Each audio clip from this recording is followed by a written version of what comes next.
Financial Accounting, Chapter 10, Part 3 of 3. In this section, we're going to talk about installment notes and contingencies. In the first two parts, we talked about current liabilities, such as accounts payable, trade accounts payable, accrued liabilities, payroll, and the many liabilities associated with payroll.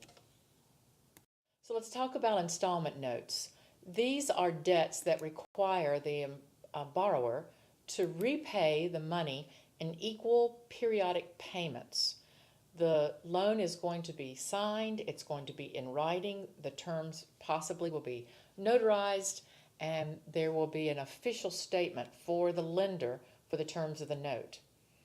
Each note payment, every time a payment is made by the person that's borrowed the money, part goes to principal and part goes to interest, because obviously money is not loaned without a fee, and that fee is generally interest. At the end, on the last payment, the principal is repaid in full. Installment notes are often used by things such as equipment, cars, aircraft, buildings. If the borrower fails to pay, the lender frequently will take possession. So I think most people are familiar with the fact if they don't make their car loan payments, their car could be repossessed. Mortgage notes are generally installment notes secured by purchased assets, and I would say more likely by by buildings, a physical building for a mortgage note. So let's look at the issuance. This is an example, January 1, year 1, the Lewis Company. And they borrow $24,000 from the City National Bank by signing an installment note. The interest rate is 6% per year for 5 years. Note they're going to make annual payments. Don't ever make an assumption that they're going to be monthly payments. They could be quarterly, annually, weekly. It just depends on the terms of the note.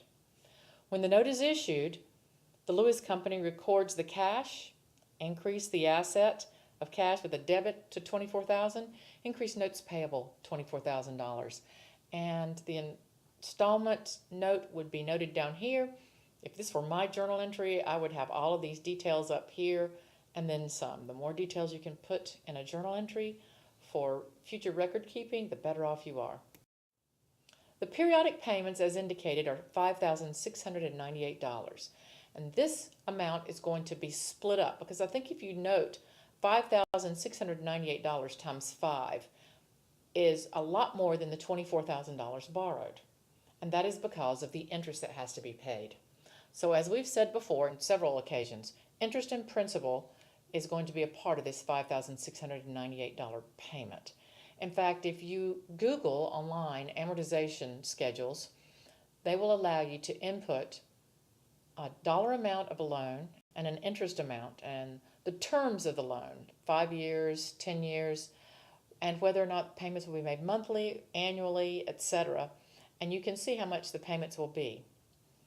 So the interest part of the loan is computed by multiplying the interest rate times the carrying amount of the loan. The principal portion is then just a subtraction for the difference. Now you will see this on your homework. You will more than likely see this on your final exam. So let's look at what it looks like. And this is called an amortization schedule. Again, Google amortization schedules and see if you can fill one out for yourself. It's kind of interesting to see. First, the note, again, $24,000, 6%, 5 years. Payments of $5,600 over 5 years far exceeds. And in fact, if I look right now, I can see that it's $4,490 more than the company borrowed because of the interest expense of 6%. So here we show the 5 years. This is a very simple assumption because it assumes that the loan was borrowed on January 1st and is going to be repaid on December 31st. So on January 1st of year 1, $24,000. They will pay off the $5,698 every single year.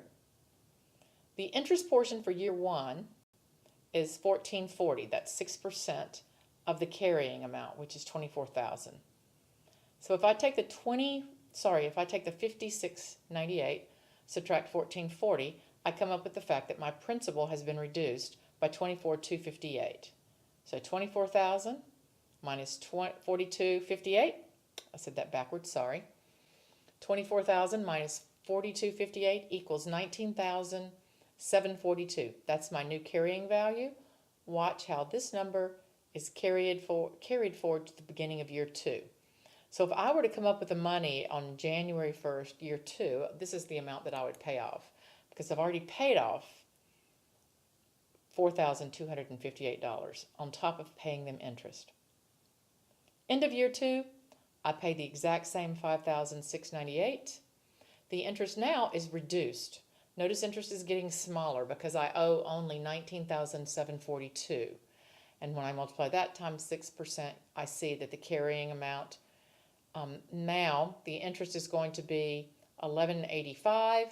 Subtract that from $56.98, and I find that my carrying amount is reduced by $45.13.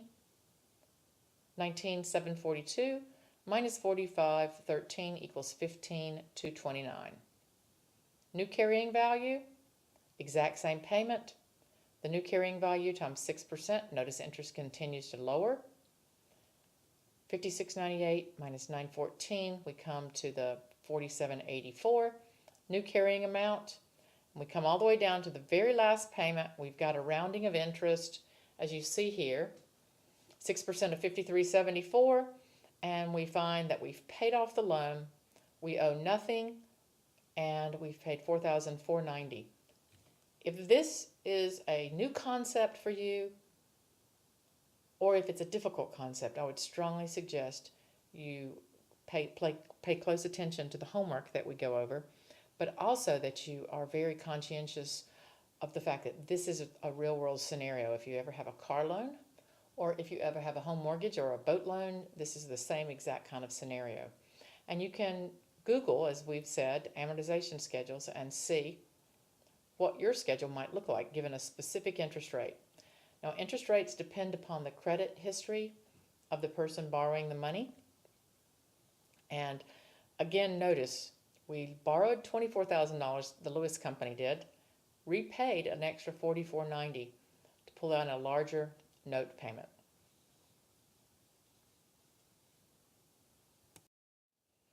Okay, every single time that $5,698 in cash goes out, here's an example for year 1, here's year 2.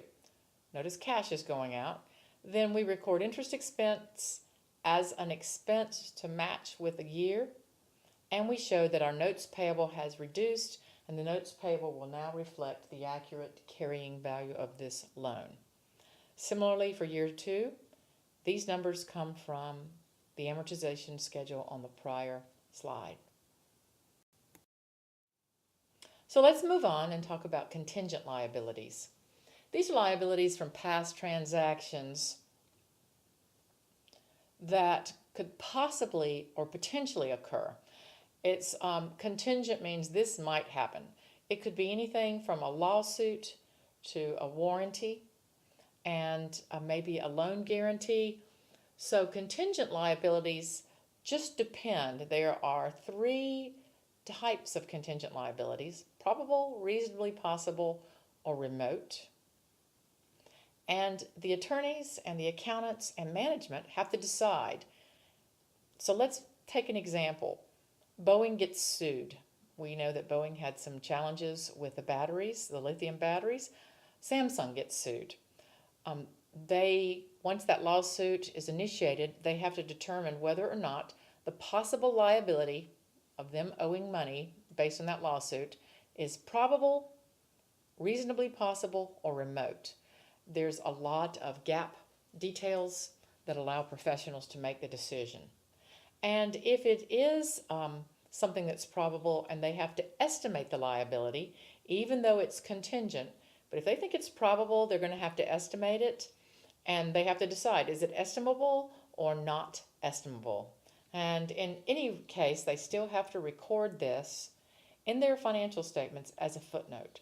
So if these are new terms to you, again, remember, footnotes are the notes that follow financial statements in a real annual report.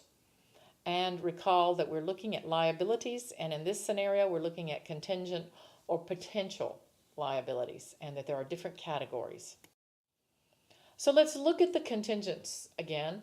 Probable, reasonably possible, remote. If it is probable and estimable, then you have to record and disclose the liability. And again, we talked about the professional judgment that it takes. So the company has to record the possible, let's say, lawsuits payable might be the credit, and the debit would be lawsuit expense. If the company is getting sued and it's probable that they're going to lose and they can estimate the dollar amount, they have to record it. Now, if they can't estimate it, they have to put a footnote at least. That means a paragraph after the financial statements talking about the fact that it's not estimable, but it is probable that it's going to occur. Stop and think more strategically, more critically, about whether or not, if you owned a company, if you would want to say, yes, it is probable that we're going to lose a lawsuit. And so you'll see how critical these situations are, because they can be in the millions and billions of dollars.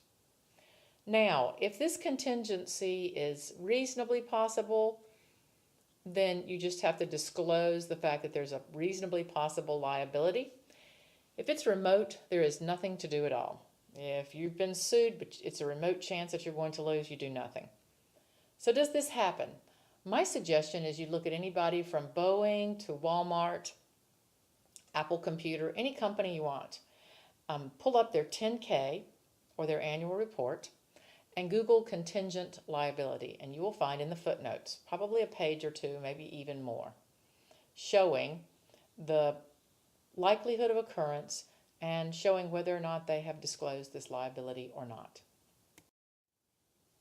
So let's look at an example of a liability, a contingent liability that is probable and estimable. That means it's able to be estimated. A company sells a product for $60,000 with a 3-year warranty, and they have determined that the cost on average is 5% of the sales price. So they have to estimate, based on June's sales of $60,000, that $3,000 is possibly going to be an expense, and they have to record this as a product warranty payable and product warranty expense. Stop and think about what chapter we're talking about now. The chapter is on current liabilities. Product warranty liability is a current liability. Anytime you purchase something that has a warranty, that company has to use the matching principle. If it is probable and estimable, they have to record this similar type of journal entry. Let's further go on and assume that a $200 part is replaced under the warranty of this company. In this case, then they will credit supplies to show that they had to pay for getting this fixed, or maybe it's credit to inventory if they're replacing. And they will debit product warranty payable. Let's do a quick debit credit reminder. A payable is a liability, it's increased by a credit. So if you're showing that part of that estimated liability is occurring, then you're going to decrease that liability by $200. Reporting liabilities in this scenario just gives us a good example, a good final wrap-up. Accounts payable listed, notes payable, salaries payable, payroll taxes, interest payable, and then we'll be talking about long-term liabilities in the next chapter. And here I have pulled up Apple Computer's 2016 10K. Please take a minute to look at this. First, notice their fiscal year end is different. They go by a 52-week schedule. We have to look at Apple's tremendous amount of assets. And then we come down to their liabilities. They have accounts payable, accrued expenses, deferred revenue. We didn't talk about that as much in current liabilities, but deferred revenue is unearned revenue. That means that people have prepaid Apple Computer $8 billion for something. Maybe it is for a warranty plan. I'm not sure what Apple Computer charges. Maybe it's for use of their operating system in companies that use Mac. Maybe it's guarantees, but They have unearned revenue of $8 billion. This commercial paper right here is a current liability that just means that they've borrowed money from the bank, and then here's of $8 billion here, and here's another $3.5 billion that they've borrowed. So their total current liabilities are $79 billion, $6 million. As I always look at the top, it says that everything is in millions. And this is coming from their 10K. So that ends part 3 of 3, and we will talk further about liabilities in our next chapter. Best wishes as you complete the discussion and as you complete the homework and quizzes.